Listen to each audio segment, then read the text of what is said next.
주님께서 시온에서 잡혀간 포로를 시온으로 돌려보내실 때에 우리는 꿈을 꾸는 사람들 같았다. 그때에 우리의 입은 웃음으로 가득 찼고 우리의 혀는 찬양의 함성으로 가득 찼다. 그때에 다른 나라 백성들도 말하였다. 주님께서 그들의 편이 되셔서 큰일을 하셨다. 주님께서 우리 편이 되시어 큰일을 하셨을 때에 우리는 얼마나 기뻤던가. 아멘.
교동문 54번 시편 126편의 말씀입니다.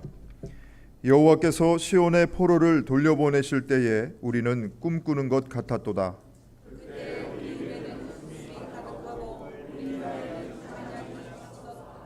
그때에 문나라 가운데에서 말하기를 여호와께서 그들을 위하여 큰 일을 행하셨다 하였도다.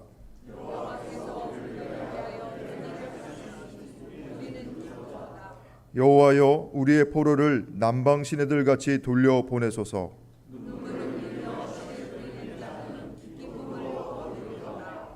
울며 씨를 뿌리러 나가는 자는 반드시 기쁨으로 그 곡식단을 가지고 돌아오리로다. 아멘. 하나님은 통회하는 마음으로 나오는 사람들을 물리치지 않으십니다.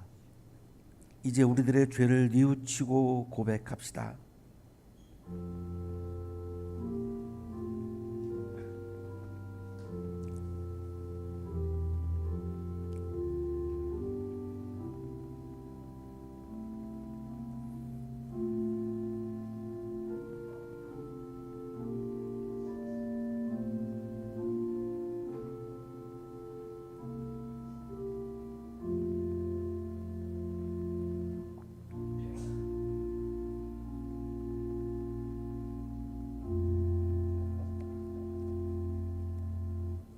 우리가 우리 죄를 자백하면 하나님은 신실하시고 의로우신 분이셔서 우리 죄를 용서하시고 모든 불의에서 우리를 깨끗하게 해 주실 것입니다.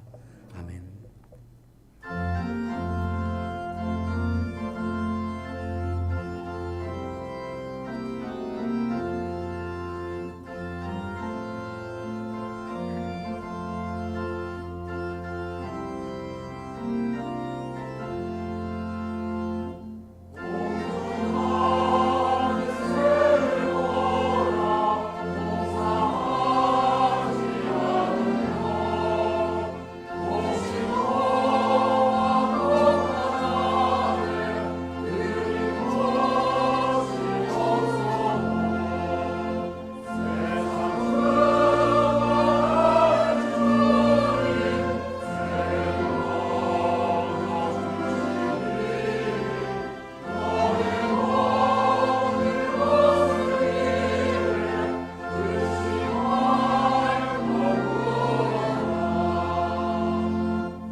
같이 기도드리겠습니다.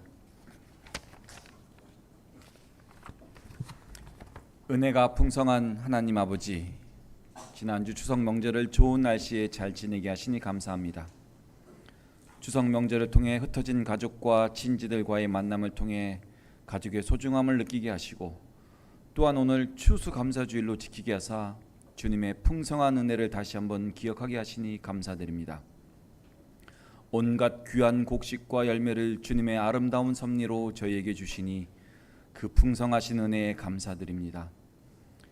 바라옵기는 저희들의 마음 밭에도 주님을 사랑하는 마음과 이웃을 사랑하는 마음이 풍성하게 열매를 맺어 주님께서 베풀 잔치에 저희 모두가 참여하게 되기를 원합니다. 사랑의 하나님, 한양대학교회를 위해 기도합니다. 사랑의 실천을 위해 이곳에 한양학원을 세우시고 그 사랑의 실천을 좀 더 세밀하고 이 땅에 확대되기를 위해 한양대학교회를 세우사 이 교회를 통하여 한양학원 내의 학생들과 교직원들에게 복음을 전하며 사랑을 실천하는 아름다운 교회의 역할을 하게 하심을 감사드립니다. 특별히 한양대학교회는 학계와 경제계, 문화예술계 등 각 분야에서 리더로 일하시는 분이 많이 있는데, 이렇듯 사회적 리더가 한양대학교를 섬기며 그리스도인으로 살게 하심을 감사드립니다. 사회적 리더들이 주님의 말씀을 붙잡고 주님의 말씀대로 살기가 참으로 힘들고도 어려운 줄을 압니다. 사회적 성공과 리더가 됨이 본인들만의 공로로 삼는 경우가 대부분인데, 그럼에도 불구하고 모든 것이 주님의 은혜로 고백하며 그리스도인으로서 삶으로 각각 위치에서 선한 영향력을 가지고 그리스도의 향기를 내게 하시니 얼마나 아름다운지 감사하고 또 감사드립니다. 사회적 리더들이 이 세상에 살 동안에 세상 사는 지혜에만 몰두하지 않고 위에서 내려주시는 지혜를 힘입어 더 많은 이들에게 하나님의 나라를 전파하는 귀한 일꾼으로 삼아주시기를 간절히 바랍니다. 사랑의 하나님, 또한 교회 공동체를 위해 기도합니다. 저희들이 예배 후에 매주 주님의 말씀을 사모하여 좀 더 묵상하고자 거룩한 독서 모임을 진행합니다. 각자의 받은 은혜와 실제 삶에서의 경험 또는 어려움 등을 서로 나눔을 통해 주님께서 주신 말씀을 다시 한번 삶에서 적용하게 하시고 공동체 구성원들을 이해하며 말씀으로 코인요니아를 이루게 하시니 감사드립니다. 더 많은 성도들의 참여를 통해 말씀으로 공동체의 아름다운 교제가 이루어지기를 소망합니다. 오늘 주님께 영광을 돌리기 위해 찬양을 준비한 칼로스 성가대를 축복하시고, 기쁨으로 드리는 찬양이 하나님께는 영광을 돌리게 하시고 부르는 각 사람에게는 기도와 간증이 되는 기쁨의 시간이 되게 하시며, 찬양을 듣는 성도들에게는 한없는 은혜가 되게 하옵소서. 지휘와 반주로 수고하는 일을 주님께서 능력을 더해주시고, 특별히 관현악 반주와 솔리스트로 봉사한 학생들을 축복하사 저들이 찬양과 연주를 통해 그리스도를 만나게 하시고 복음을 알게 하옵소서. 오늘 말씀을 증거하시는 이천진 목사님께 성령으로 충만하게 하사 저희들에게 주시는 말씀을 통해 한 주간을 살아갈 때 위로와 힘을 얻게 하시고, 예배를 인도하시는 오정현 목사님에게도 같은 은혜를 내려주사 앞으로도 주님의 사역을 잘 감당하게 축복하여 주옵소서. 예배 순서마다 주님께 영광 돌리게 하옵시고 오로지 하나님의 영광만을 드러내는 산 제사가 되게 하셔서 진실한 예배의 회복이 되게 하여 주옵소서. 이 모든 말씀 우리 주 예수 그리스도 예수님 이름으로 기도드립니다. 아멘.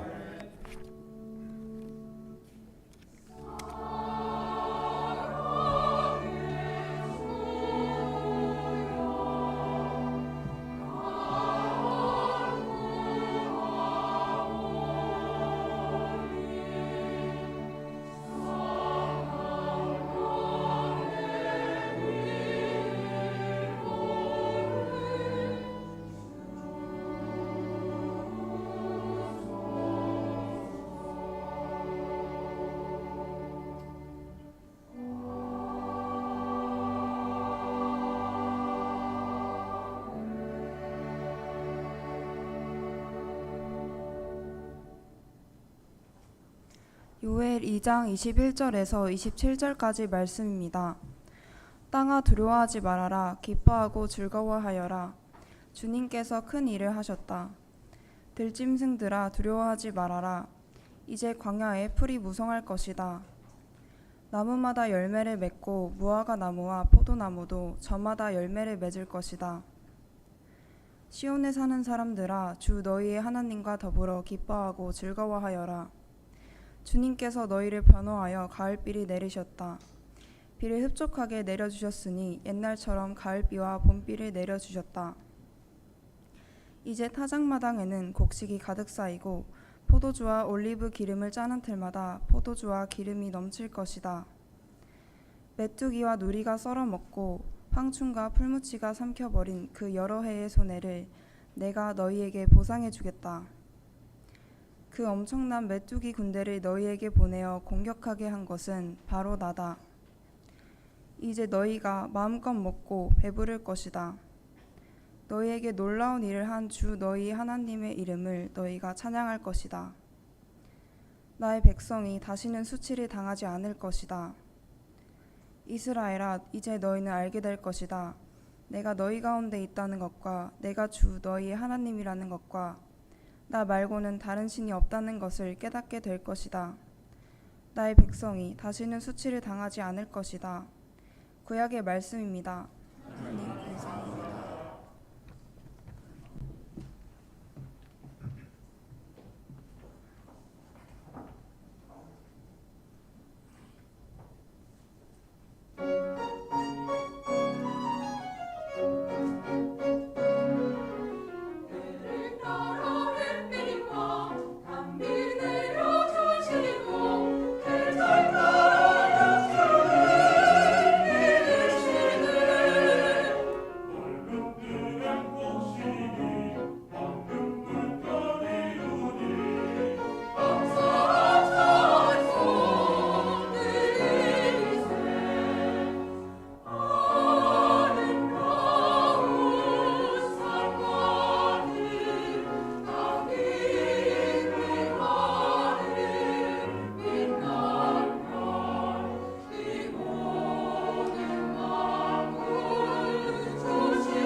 은혜로운 찬양해 주신 성가대원들에게 다시 한번 감사의 박수하겠습니다. 고맙습니다. 옆에 계시는 분과 사랑의 인사 나누시겠습니다. 사랑합니다. 보고 싶었습니다.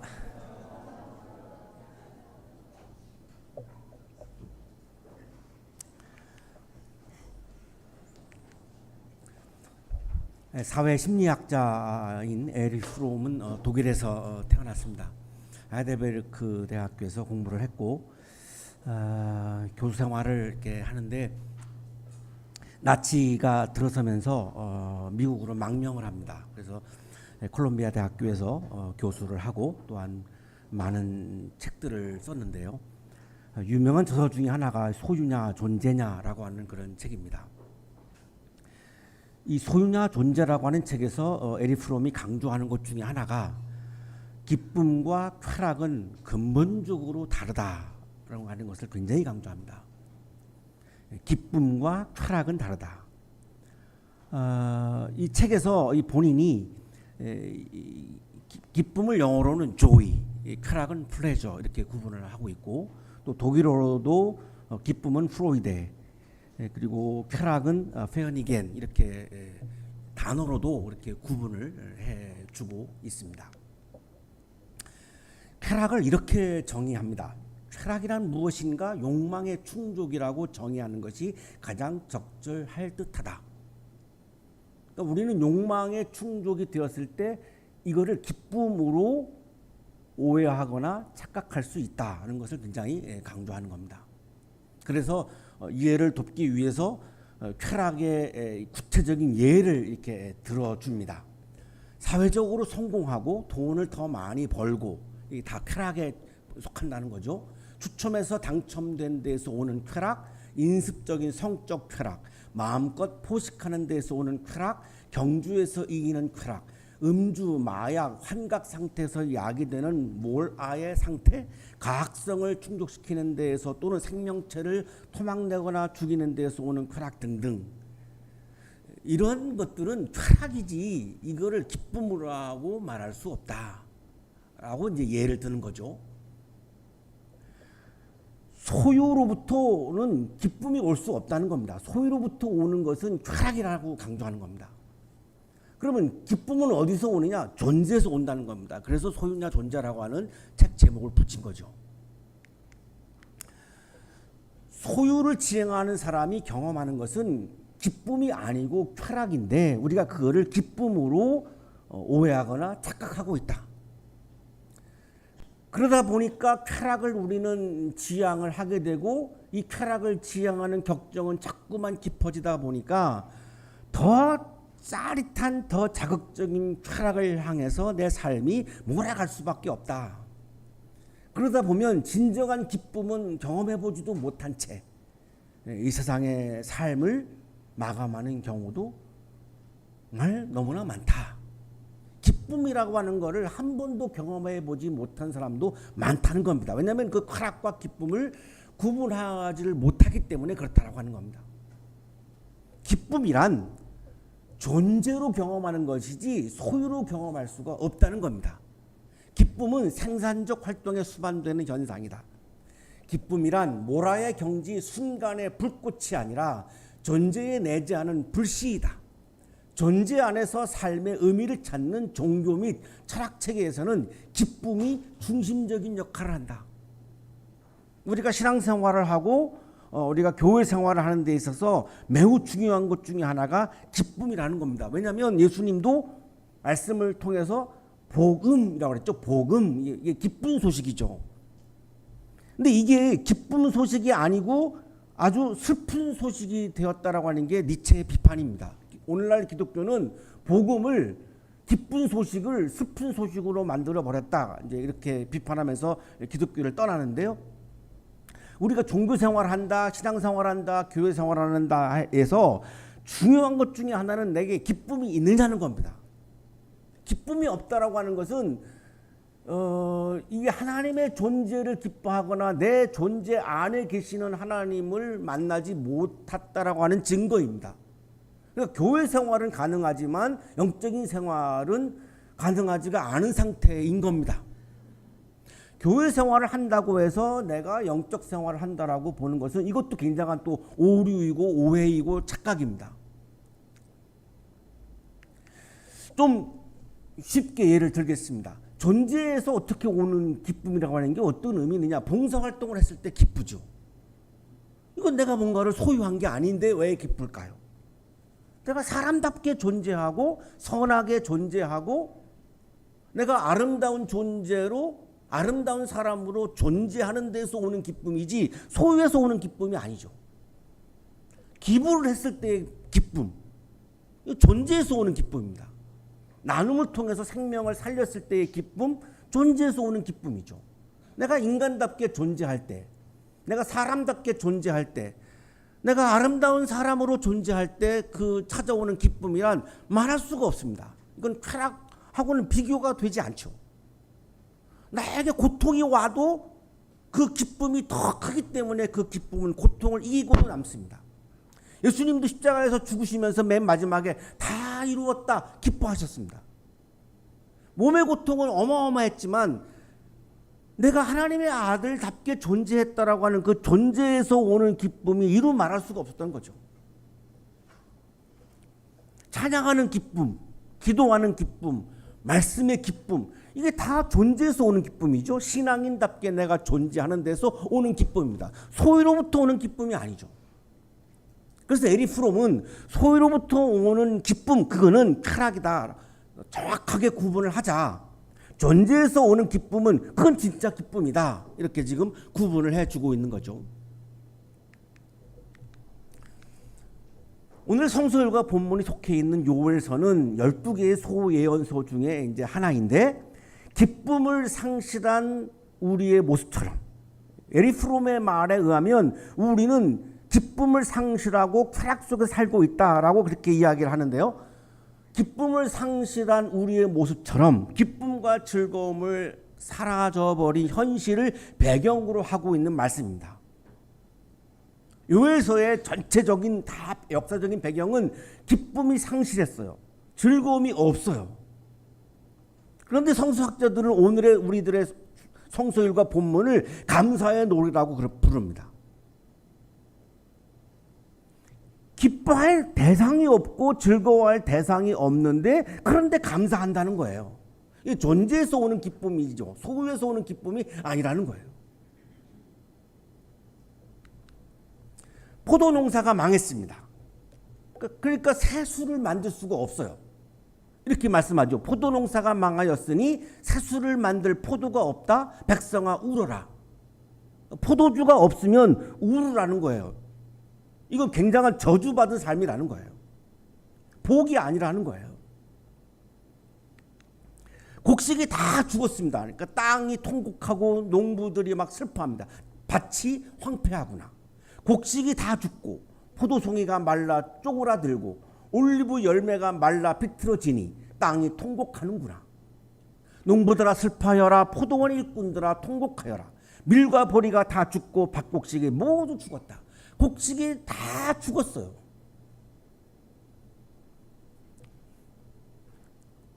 우리가 삶을 살아가면서 어떤 열매가 없어요? 내가 감사할 조건이 하나도 없어요. 환경이 없어요. 우리 다 지금 그렇게 살고 있죠. 그런데 감사절이다. 뭘 감사하라는 겁니까? 이 질문은 소유의 차원에서 하는 질문입니다. 내가 소유한 게 없는데 어떻게 감사하라는 겁니까? 존재에서 오는 기쁨을 보지 못하는 데서 오는 질문입니다. 기독교에서 말하는 감사의 영성은 소유에서 오는 기쁨과 감사를 말하지 않습니다. 왜냐하면 신앙이 없는 사람들도 나에게 좋은 조건과 환경이 주어지면 다 감사하죠. 신앙이 없는 사람들도 나에게 기쁨을 가져다 주는 조건과 환경이 주어지지 않으면 원망하죠.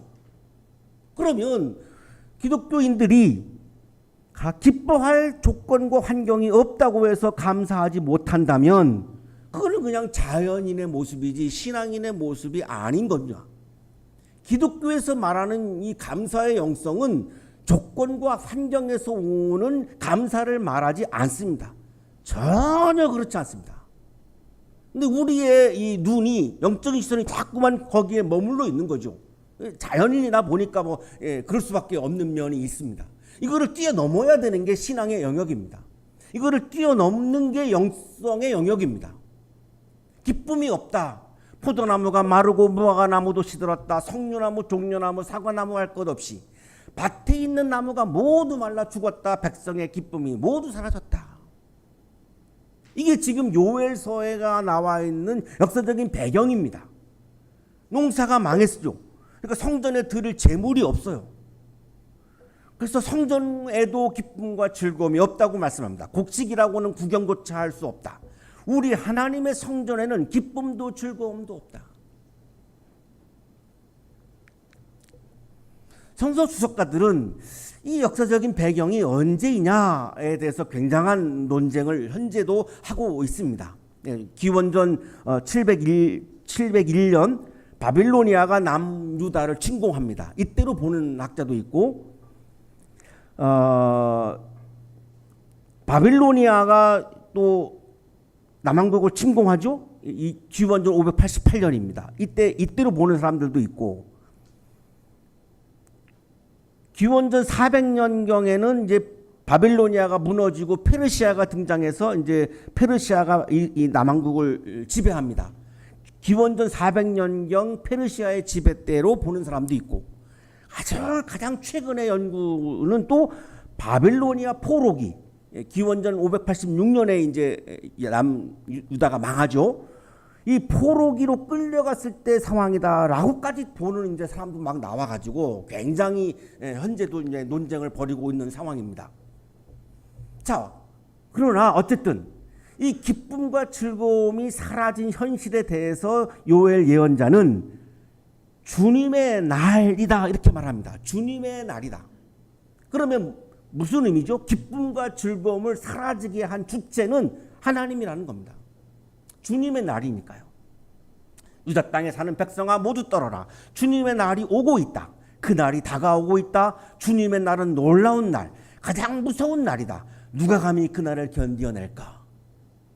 이 무시무시한 심판하는 주님의 날이 오면 아무도 그걸 견뎌낼 수 없을 만큼 무서운 날이다.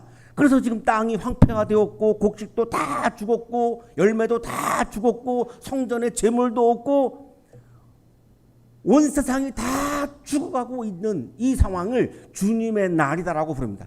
주님이 하셨다는 겁니다. 아까 말씀드렸습니다만 아시리아가 침공해왔다, 바빌로니아가 침공해왔다, 페르시아가 지배했다 이런 나라들이 나오는데 역사적으로 그 나라들을 동원한 것은 하나님이다 이렇게 보는 겁니다. 요엘 예언자는. 기쁨과 즐거움이 사라진 현실에서 요엘 예언자가 강조하는 것은 하나님께로 돌아오라는 겁니다. 아시리아가 침공한 것도 바빌로니아가 침공한 것도 페르시아가 지배한 것도 다 하나님이 하신 것이기 때문에 하나님께로 돌아와야지 이것이 해결이 되지, 아시리아에 간다고 해서 바빌로니아에 간다고 해서 페르시아에 간다고 해서 해결될 일이 전혀 아니다라고 하는 영적인 통찰력을 가지고 요엘 예언자는 하나님께로 돌아오라를 굉장히 강조합니다. 왜 하나님께로 돌아가야 하느냐? 땅이 통곡하고 농부가 통곡하고 세상이 통곡하는 주님의 날 너머에 또 다른 주님의 날이 있다는 겁니다. 앞에서 말씀드린 주님의 날은 무시무시한 무서운 주님의 날입니다. 땅을 황폐하게 만들고 전쟁을 통해서 이 남유다가 완전히 망해버리는 그런 무서운 주님의 날입니다. 자, 그런데 그 주님의 날 너머에는 또 다른 주님의 날이 있는데 이 또 다른 주님의 날은 기쁨과 즐거움이 가득한 주님의 날이라는 겁니다. 하나님은 기쁨과 즐거움을 빼앗아 가기도 하시지만 또한 기쁨과 즐거움을 부어주시기도 한다는 겁니다. 앞에서 말씀하신 주님의 날은 심판의 날로서의 주님의 날이고 뒤에서 말씀하는 주님의 날은 구원의 날로서의 주님의 날이라는 겁니다. 우리가 바라보아야 할 것은 바빌로니아도 아니고 페르시아도 아니고 아시리아도 아니고 포도 열매도 아니고 곡식도 아니고 열매도 아니고 우리가 바라보아야 할 것은 온 우주의 주권자이신 하나님을 바라보아야 한다는 것을 강조하는 겁니다. 그렇지 않고는 이스라엘이 다시 살아날 방법이 길이 없다는 겁니다. 이게 주님의 날 너머에 있는 또 다른 주님의 날입니다. 오늘의 성서일과는 이렇게 시작합니다. 땅아 두려워하지 말아라. 땅에게 먼저 말씀하십니다. 기뻐하고 즐거워하여라. 땅에 지금 곡식이 없는데 땅이 어떻게 즐거워하라는 겁니까? 어떻게 기뻐하라는 겁니까? 이렇게 말씀하죠. 주님께서 큰 일을 하셨다. 지금은 곡식이 없고 포도 열매가 없고 그래서 포도주도 없지만 하나님께서 큰 일을 하셨다. 하나님이 하시는 큰 일은 잃어버린 기쁨과 즐거움을 다시 채워주는 큰 일이다. 그러면 뭘 기뻐하라는 겁니까? 포도 열매도 없고 곡식도 없습니다. 포도주도 없습니다. 뭘 기뻐하라는 겁니까? 하나님을 기뻐하라는 겁니다. 하나님의 존재를 기뻐하라는 겁니다. 에리 프롬의 통찰은 정말 천재적입니다. 포도 열매나 곡식이나 포도주나 이런 소유물을 기뻐하라는 것이 아니고 하나님이 지금 기뻐하고 즐거워하라고 하는 이 말씀은 하나님의 소유가 아닌 존재를 기뻐하라는 겁니다. 어렵습니다. 어떻게 하나님을 기뻐합니까? 하나님의 존재를 어떻게 기뻐합니까? 나에게 물질이 들어오든지 나에게 어떤 권력이 주어지든지 할 때 우리가 기쁜 거지 하나님의 존재를 어떻게 기뻐합니까? 라고 질문할 수 있습니다. 저는 연애할 때 애인을 만나면 그 애인의 이름은 백선입니다. 그 애인을 만나면 그 애인이 나한테 아무것도 주지 않았습니다. 한 번도 나에게 커피를 사준 적이 없습니다. 3년 내내 저만 냈습니다. 제가 굉장히 가난했는데도 불구하고 아르바이트 해가지고 그 어렵게 번 돈을 가지고 커피만 마신 게 아닙니다. 돈가스도 먹었습니다. 그 당시 돈가스는 비쌌습니다. 그러면 애인을 만나면 돈이 많이 나갑니다. 전 300원짜리 라면을 사 먹을 때였습니다. 300원짜리 라면 먹고 700원짜리 커피 마시고 그랬던 때입니다. 데이트할 때 영화가 보고 싶으면 불란서 문화관에 가서 공짜 불란서 영화를 봤습니다. 무슨 말인지도 모릅니다. 돈이 없으니까. 근데 왜 그렇게 기쁠까요? 애인을 만나면 기쁜 겁니다. 나에게 어떤 소유가 주어지지 않는데 기쁩니다. 왜 그러냐? 왜 그럴까요? 그냥 그 사람 자체, 사람의 존재 자체가 기쁜 거죠. 그러면 하나님의 존재 자체를 기뻐하는 게 왜 안 됩니까? 이게 기독교의 진정한 영성입니다. 하나님의 존재를 기뻐하면 내가 하나님의 존재 안에 머물고 하나님과 더불어 내가 지금 존재하고 있는 이것 자체가 나에게 너무나 감사한 거죠. 이게 진정한 감사의 영성입니다. 환경과 조건에서 감사를 찾으려고 하면 그건 자연인의 모습입니다.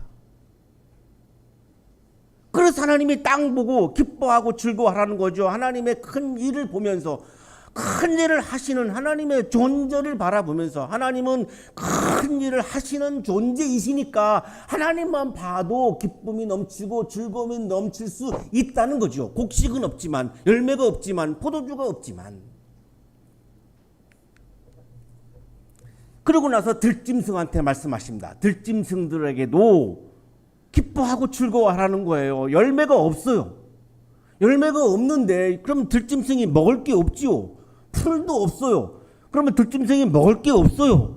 소유물이 없습니다. 그런데도 기뻐하고 즐거워하라고 말씀합니다. 왜? 하나님의 존재를 기뻐하고 즐거워하라는 겁니다. 하나님은 큰 일을 하실 수 있는 분이고 하나님은 나로부터 기쁨과 즐거움을 빼앗아갈 수도 있고 나에게 한없는 어마어마한 기쁨과 즐거움을 채워줄 수도 있는 우주의 주권자이시기 때문에 하나님을 바라보며 하나님의 존재를 기뻐하라는 겁니다. 그리고 세 번째 가서 이제 사람들에게 말씀합니다. 시온에 사는 사람들아, 시온은 예루살렘을 의미합니다. 주 너희 하나님과 더불어, 와 이게 나오죠. 주 너희 하나님과 더불어 기뻐하고 즐거워해라. 포도 열매를 기뻐하는 게 아닙니다. 곡식을 기뻐하는 게 아닙니다. 포도주를 기뻐하는 게 아닙니다. 하나님과 더불어 기뻐한다라고 하는 말씀은 하나님을 기뻐하는 거죠. 그 하나님은 왜 우리에게 기쁨이 되시는 분인가? 왜 하나님만 생각만 해도 내가 바라만 봐도 내가 감사가 넘치는가? 하나님께서는 나에게 가을비와 봄비를 내려주신다는 겁니다. 팔레스타인에서 가을비는 씨앗을 심을 때 내리는 비입니다. 봄비는 팔레스타인에서는 씨앗을 추수할 때 내리는 비입니다. 비가 내리면 씨앗이 잘 스며 들어가고 비가 내리면 땅이 축축해서 추수하기가 훨씬 더 용이로워지고 열매가 잘 연글게 하는 그런 축복의 비입니다. 하나님은 이런 비를 우리에게 내려주시는 큰 일을 하셔서 우리들에게 기쁨과 즐거움을 채워주시는 분이라는 거죠. 그래서 사람들아 기뻐하고 즐거워하여라. 전쟁을 통해서 다 황폐가 되었지만 아니 안 끝났다. 하나님이 하시는 큰 일이 남아있다. 그러니 하나님을 보면 기쁨이 나온다. 하나님을 보면 즐거워진다. 하나님을 보면 감사가 나온다. 여기까지 보면 땅, 들짐승, 사람 이렇게 돼 있죠. 온 우주 생태계는 하나님을 기뻐하고 즐거워하라는 겁니다. 그게 생태계의 본질이라는 겁니다. 온 우주가 하나님을 기뻐하고 즐거워하는 것, 이것이 기독교의 진정한 감사의 영성입니다. 이제 타작마당에는 곡식이 가득 쌓이게 된다. 하나님이 주님의 날에 큰 일을 하시기 때문에 이제 곡식이 가득 쌓이게 된다. 포도주가 넘친다. 기쁨이 넘친다. 왜? 하나님이 큰 일을 하시기 때문에. 언제? 주님의 날에. 메뚜기가 공격해서 전쟁을 통해서, 메뚜기는 아까 말씀드렸던 강대국들을 의미합니다. 이 전쟁을 통해서 많은 손해를 보았는데, 자 이제 내가 너희들에게 보상해 주겠다 이렇게 말씀합니다. 내가 너희에게 보상해 주겠다. 그동안 잃어버린 것만큼 그 이상으로 나는 너희들에게 보상해 주겠다. 이것이 내가 하는 큰 일이다. 이제 너희가 마음껏 먹고 배부를 것이다. 너희에게 놀라운 일을 한 주 너희 하나님의 이름을 너희가 찬양할 것이다. 소유물을 찬양할 수는 없습니다. 하나님의 존재를, 하나님의 이름을, 하나님의 이름은 하나님의 존재를 말합니다. 하나님의 존재를 너희들은 이제 찬양하게 될 것이다. 그것이 진정한 기쁨이고 그것이 진정한 감사의 영성이다. 이스라엘아, 이제 너희는 알게 될 것이다. 내가 너희 가운데 있다는 것. 존재죠. 내가 너희 가운데 있다는 것. 내가 너희 가운데, 나와 너 사이에, 우리 사이에, 우리의 관계 안에 하나님은 지금도 여기에 계시다는 겁니다. 이제는 너희는 알게 될 것이다. 내가 너희 가운데 있다는 것. 나와 너 사이에, 우리들의 가족 사이에, 우리들의 교회 식구들 사이에, 우리 공동체 안에 하나님은 계시다. 하나님은 존재하신다. 그 존재를 바라보면서 기뻐하고 즐거워하여라. 그것이 진정한 감사의 영성이다.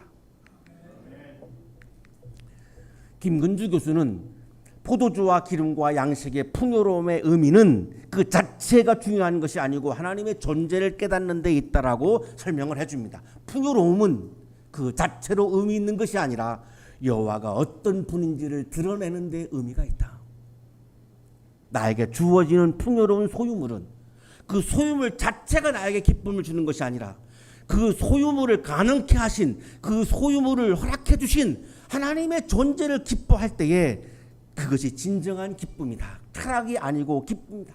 소유물을 기뻐하는 것은 그것은 쾌락이지만 소유물을 가능케 하신, 소유물을 통해서 나에게 큰 일을 하시는 하나님의 존재를 바라보면서 기뻐하는 것이 진정한 기쁨이요 감사다라고 설명을 합니다. 영성은 소유를 기뻐하는 것이 아니라 하나님을 기뻐하는 겁니다. 하나님의 존재를 기뻐하는 겁니다. 내가 가진 것이 아무것도 없어도, 내가 너무나 가난해도, 내가 너무나 상황이 열악해도, 내가 너무나 힘든 가운데 있어도 감사는 가능합니다. 왜냐하면 소유가 아닌 하나님의 존재를 바라보며 감사하는 거기 때문에 내가 몸이 아픈 상태에서도 감사할 수 있는 겁니다.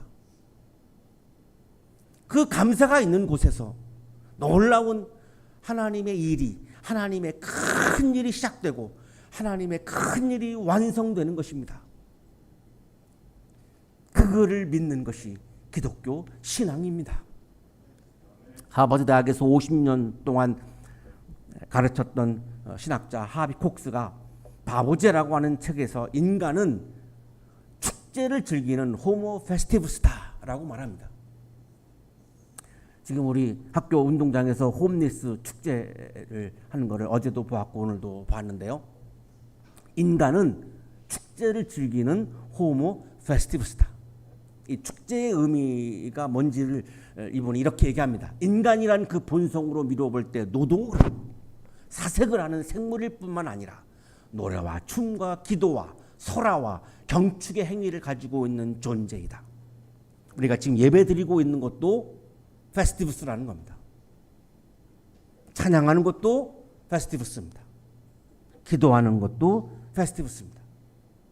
인간은 노동만 하는 존재가 아니라 사색만 하는 존재가 아니라 거기에 포함되어져 있지 않은 기도, 찬양, 말씀 묵상, 예배, 사귐, 봉사 등등등등 이거를 다 축제 영역에 지금 넣고 이분은 얘기하고 있는 거죠.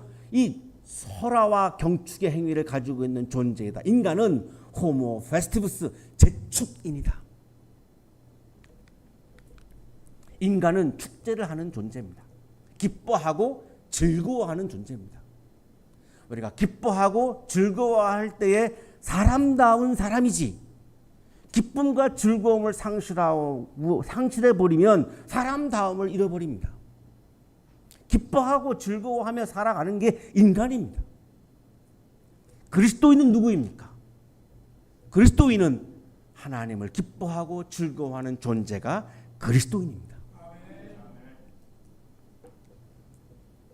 자연인은 소유물을 기뻐하지만 신앙인은 하나님을 기뻐하는 사람입니다. 사랑하는 한영 가족 여러분, 기쁨과 즐거움이 사라진 현실 앞에서 우리는 하나님의 큰 일을 바라보면서 하나님을 기뻐하고 하나님의 존재를 기뻐하고 하나님과 더불어 기뻐하며 살아갈 수 있습니다. 이것이 감사절 아침을 맞이한 감사의 영성입니다. 기쁨과 즐거움이 사라진 현실 앞에서 불평하고 원망하고 절망하는 것은 신앙이 아닙니다. 그건 인간적인 것입니다. 하나님의 존재를 인정하지 않는 죄입니다. 하나님께서는 오늘도 우리를 위해서, 우리 한 사람 한 사람을 위해서 큰 일을 하고 계십니다. 우리를 위해, 나를 위해 큰 일을 하시는 하나님을 기뻐하는 감사의 영성이 충만하셔서 내가 힘들어하고 있는 슬픔과 원망과 절망이 기쁨과 즐거움과 감사로 바뀌는 감사절이 되시기를 간절히 축원합니다.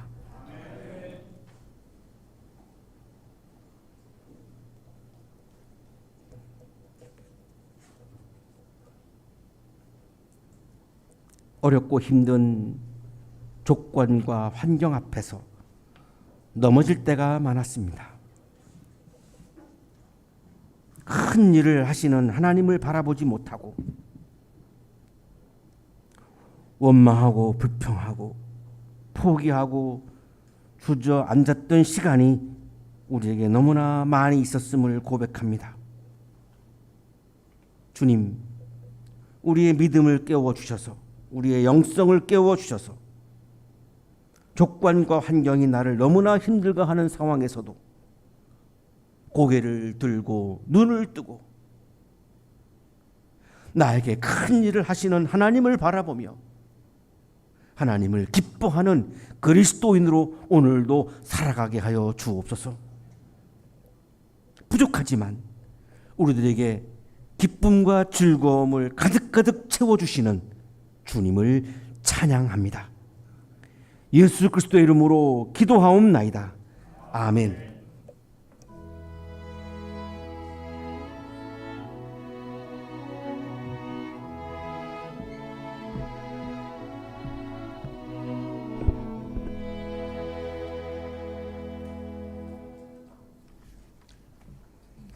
자, 교회 소식 전해드리겠습니다. 자, 오늘은 창조절 넷째 주일이자 추수감사절입니다. 앞에 보시는 것처럼 이렇게 제단에 풍성한 과일과 곡식으로 장식해 주셨는데 올해도 어김없이 넉넉한 사랑으로 결실을 이루도록 인도해 주신 주님께 감사드립니다. 아울러 아름답게 제단 장식으로 수고해 주신 여성교회 회원분들에게도 감사의 말씀을 전합니다. 자, 다음 주일은 창조절 다섯째 주일로 해당 성서 일과 본문은 민수기 11장 4절에서 6절, 10절에서 16절, 24절에서 29절까지의 말씀입니다. 자, 이 본문 가지고 담임 목사님께서 인간의 불평, 하나님의 자비라는 제목으로 설교해 주실 텐데 성서 본문 묵상하시고 예배에 참여해 주시기 바랍니다. 자, 오늘 점심 식사 후에 남녀 선교회별 원래회 회의가 있습니다. 이 원래회 관계로 렉시오 DB나 거룩한 독서 모임은 모이지 않겠습니다. 자, 주보에 없는 광고입니다.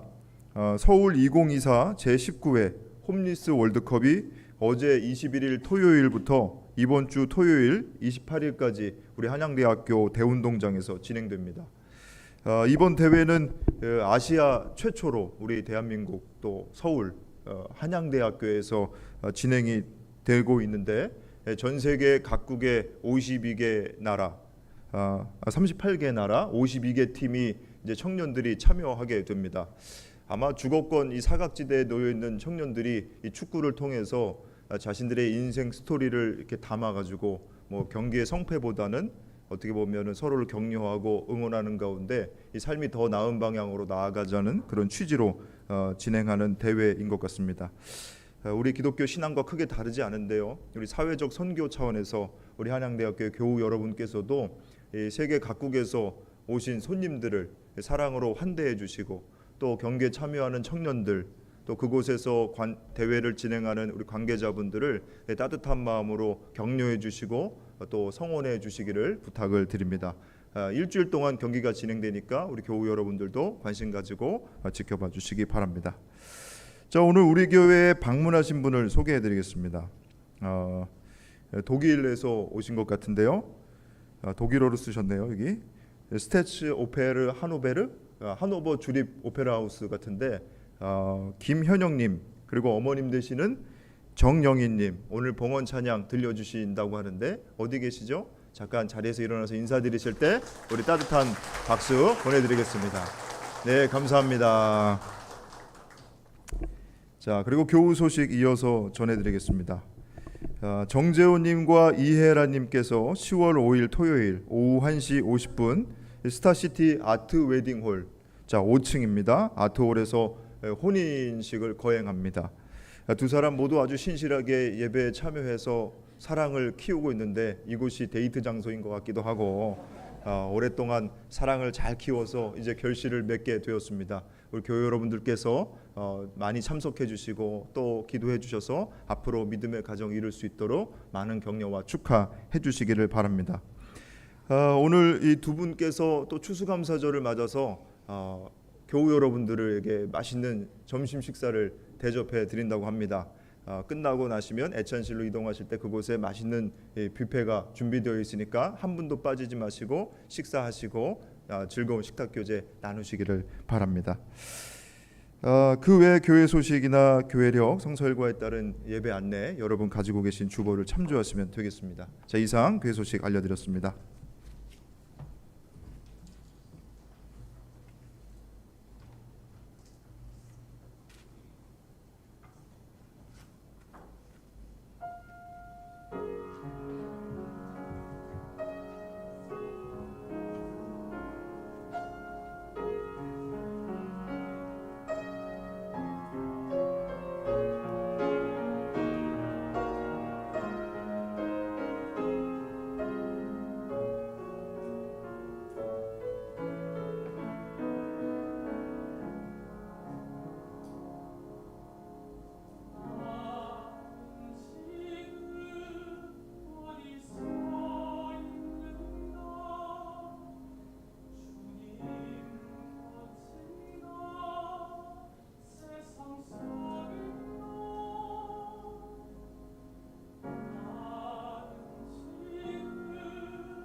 좋으신 하나님, 오늘 아침 우리들에게 하나님을 바라보며 하나님을 기뻐할 수 있는 감사의 영성을 부어주셔서 감사합니다. 그 감사의 영성을 가지고 힘들게 하는 조건과 환경을 이길 수 있는 길로 우리를 인도해 주시니 감사합니다. 감사의 마음을 이 시간 찬양과 예물에 담아 올려드리오니 기쁘게 받아주시고 찬양과 예물을 드리는 손길 위에 크신 은혜를 부어 주옵소서. 예수 그리스도의 이름으로 기도하옵나이다. 아멘.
이제는 우리에게 하나밖에 없는 생명까지도 아낌없이 사랑으로 나누어 주시는 예수 그리스도의 은혜와 오늘도 우리에게 말씀을 주시는 하나님의 사랑하심과 생명의 기운을 주시는 성령의 역사하심이 하나님을 기뻐하는 감사의 영성을 우리들의 마음에 채우고 세상을 향하여 힘차게 나아가는 우리 모든 한양 가족들의 삶 속에 지금부터 영원토록 함께 하시기를 간절히 축원하옵나이다.